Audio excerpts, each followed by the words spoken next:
Today, I'm taking you on a journey to uncover another side of Boracay, Philippines, one that few visitors experience.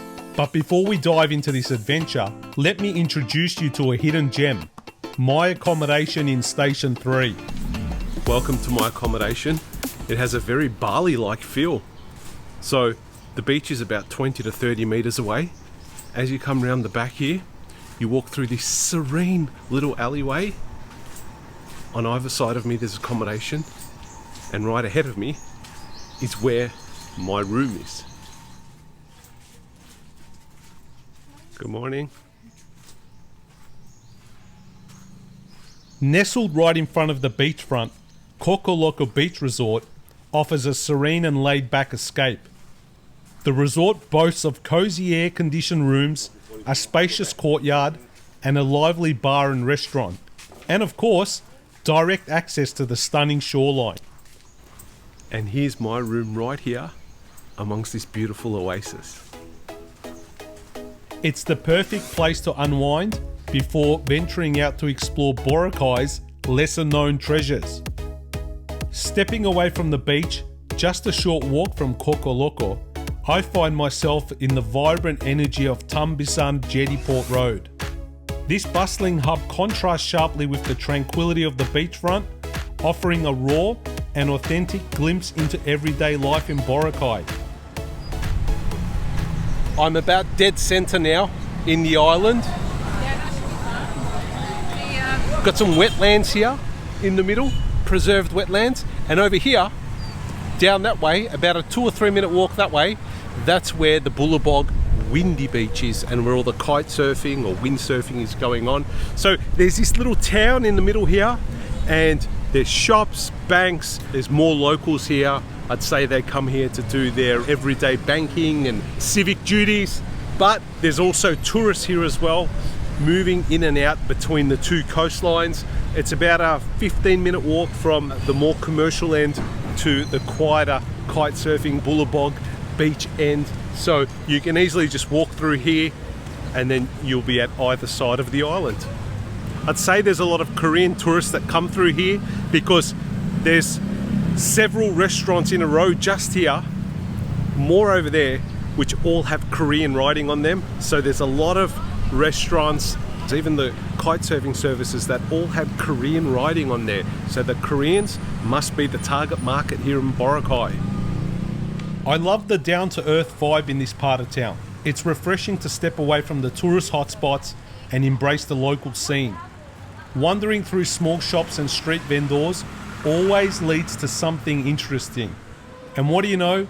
The irresistible aroma of freshly baked bread, cakes and Filipino delicacies lures me into a charming neighbourhood bakery. I couldn't resist. I had to pop into the sweet shop. And here we have so many different delights, shall we call them, ready to be consumed by people like myself.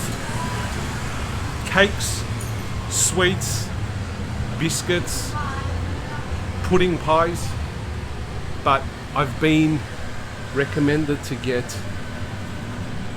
the egg pie slice, so that's the one I'll get today. So we're eating the egg pie.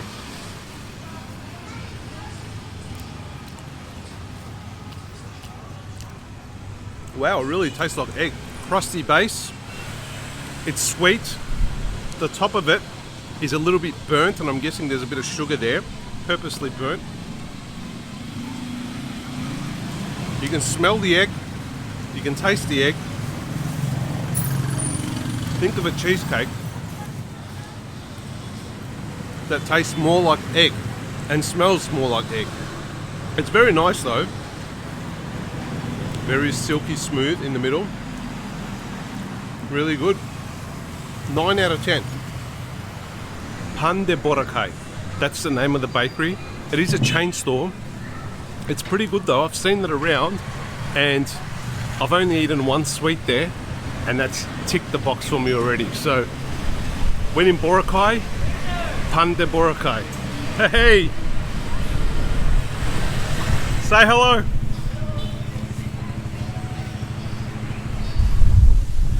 Get curious, people. Welcome to the other side of Boracay. I've walked across the island. It took me about 15 minutes with the stop, but look at the flags behind me. It is so windy on this side. This is the kite surfing end, and it's also known as the windy side of Boracay. It is so windy, I can't hear myself think.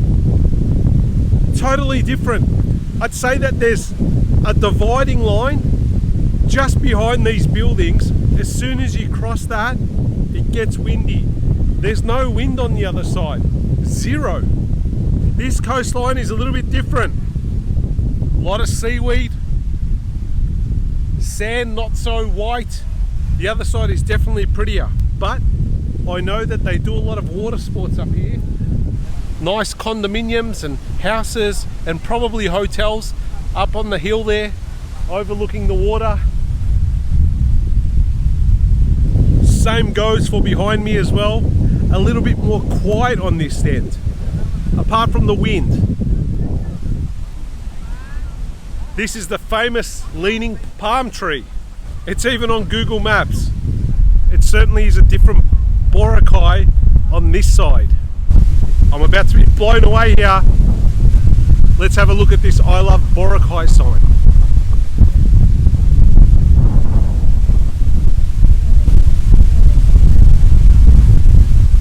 I love Boracay. So if you know me, or you've seen some of my videos by now on YouTube or TikTok or Instagram, you'll understand that I'm always curious about what's behind the facade of different places. So for example, I'm here in Boracay, everybody's on that side. 99.9% of the people, of the tourists, are there. The businesses are there, the tourists are there. But I'm always curious to see what's on the other side, and I don't take things at face value. So on this side, it's calm, it's peaceful, it's quiet, and it looks like this part of town is mostly for the locals, I'd say. Always be curious about what's down the road and see what other value you can take from the place, apart from eating and drinking and the dining and the fun and the good times. If you can take a day, or at least half a day, just to pop out and go somewhere where no one really talks about, you might get more value out of that than the actual thing you came to see. By the way, I'm walking on these plastic blocks.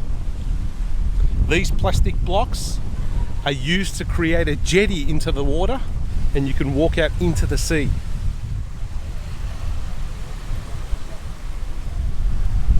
So there's a range of activities you can get involved with here in Boracay. Everything from extreme water sports down to a little bit more subtle and a little bit more tame activities like boat cruises, yacht rides, and island hopping as well. So not a moment will go by being bored here in Boracay. And if you don't like the water, you don't like doing any of that, you can also just go for a stroll, dine in the restaurants, or sit back and watch the kite surfing. Kiteboarding, 3 to 4 days, it costs 28,000 peso. Level 1 is 3 hours, 9,600 peso. Level 2 is 9,600 peso. Also the level 3 is 9,600 peso. That's total 9 hours. Minimum, maximum 3 to 4 days. Do you also give less training? than Training as well? Yeah. You With also the give training? with the instructor. The instructor. Yeah. And your name is? Benedict. Okay, and Benedict, where can they find you? How do they Only find here. you? Bulabog Beach. Yeah, Bulabog Beach. Find Benedict, and he's here in the windy beach for the kite surfing. Kite surfing and windsurfing is this side. Okay, it's this side over here. Thank you, Benedict. Cheers. This really is quite a spectacle here at Bulabog Beach. The amount of kite surfing that's going on around me is mind-blowing. Look, I don't have the physique, nor do I have the interest in kite surfing, but the sight alone of all of these surfers behind me and the kite just creates an atmosphere which is like equivalent to fireworks show or a drone show. There is kites as far as the eye can see, and the sea is littered with people surfing. It's about 11:30 now, so it's really picked up, as the wind has picked up also. If you want to see a kite surfing show, come down to Bulabog Beach and plant yourself here on the sand, and what you'll see is an amazing spectacle all around you. Next on our journey is the Ati Village, the home of Boracay's original inhabitants. This community comprises of 30 homes, a ceremonial field, a heritage museum, a tribal hall, training centre, school, clinic and a chapel. I am here at the original inhabitants' village in Boracay. The Ati people have been here forever and a day, and I am in their village visiting to see what I can learn today about these people. These people have their village just on the outskirts of the Boracay main area, and once again it is on the other side where you have the kite surfing and the other beach which faces out into the windy bay. My first stop is the museum, and I immerse myself in the history of the Ati tribe. Their story unfolds through displays of sacred tools, traditional materials, and artifacts that hold deep cultural significance. It's a humbling experience to learn about their way of life and the struggles they've faced. So the Ati people are Christian, but they also have their own local beliefs as well. And one of them is planting a coconut seed in a spot where they're about to build a house. And if that coconut seed after 3 days is dug up and it looks fertile and it looks like it's about to grow, then they know that that is a good place to build a house and plant their crops around in the area. Such a great way of testing the soil and seeing if it's a good place to live. What are you guys doing here today? So we have a tutorial, yes. Yeah? Is he a good student? Are they good students? Yes, they're a good No student. trouble? No. They like to read. So I help them so that they can learn to read. Good work. Good luck, guys. Good luck. Thank you. Bye. Now it's time to get a glimpse of the local school. But before visiting, I make a stop at the local store to pick up treats. Nothing beats the joy of bringing smiles to the faces of school children.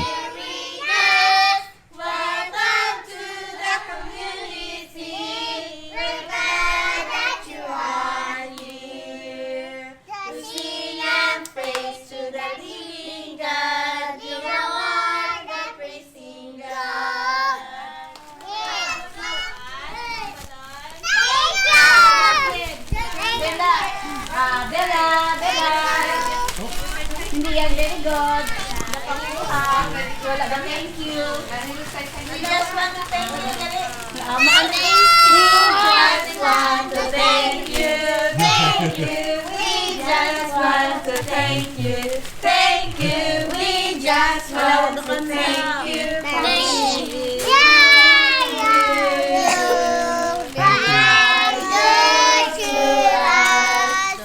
I also got to meet the elder as well, but unfortunately they weren't feeling well, so they didn't want to come on camera.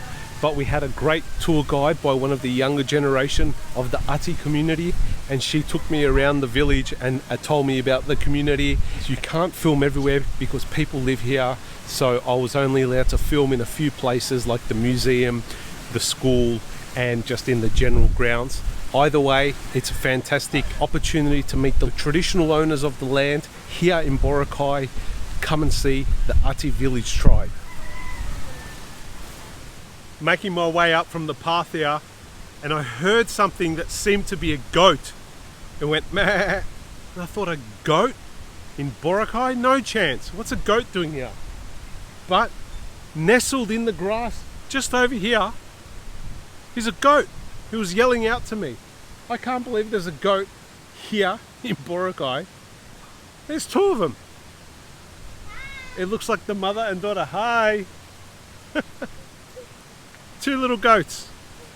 I find that strange. Boracay, goats? I don't know. I don't think they eat goats here. After a full day of exploring, can you believe it's already golden hour? I make my way back to the beach eager to witness one last breathtaking Boracay sunset. This time, I joined the crowds at Station 2, fully embracing the island's electric atmosphere.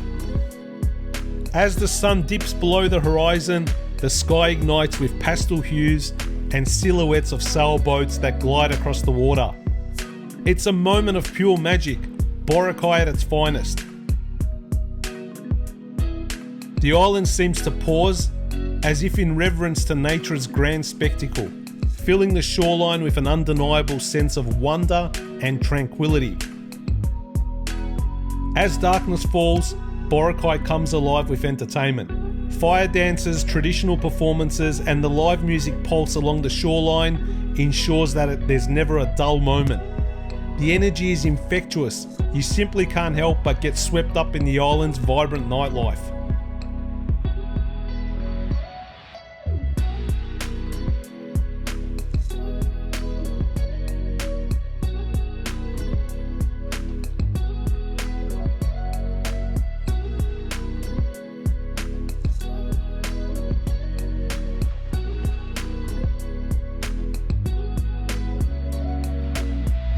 And just like that, my time in Boracay has come to an end.